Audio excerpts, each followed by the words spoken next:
fear, terror. Like, I was afraid that they weren't going to be able to get the fire under control and it would have spread to the whole building. A fire in Newton Falls forces dozens of people out of their apartments, and tonight the Red Cross is helping out those families.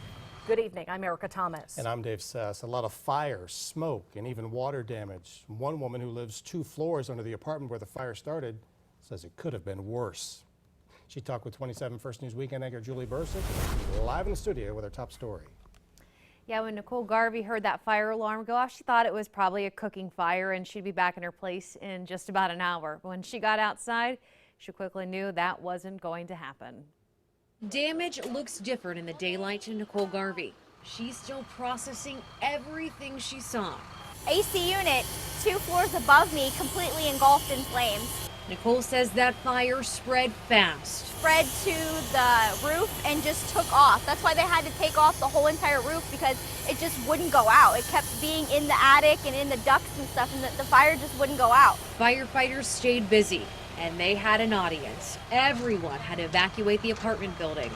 So we now know exactly what started the fire, and I want to show it to you. It's the air conditioner up there on the 3rd floor. Told it just simply malfunctioned. Crews spent the morning cleaning up after the fire, covering broken windows with wood.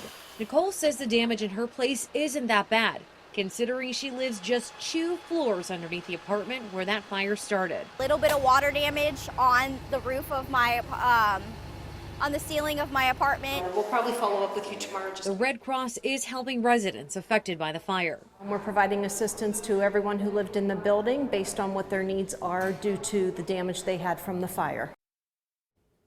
Firefighters on scene tell me the fire alarm system and those smoke detectors, they all went off. Now 1 person was taken to the hospital for smoke inhalation. Live tonight in the studio, Julie Bursick, WKBN 27 First News at 6.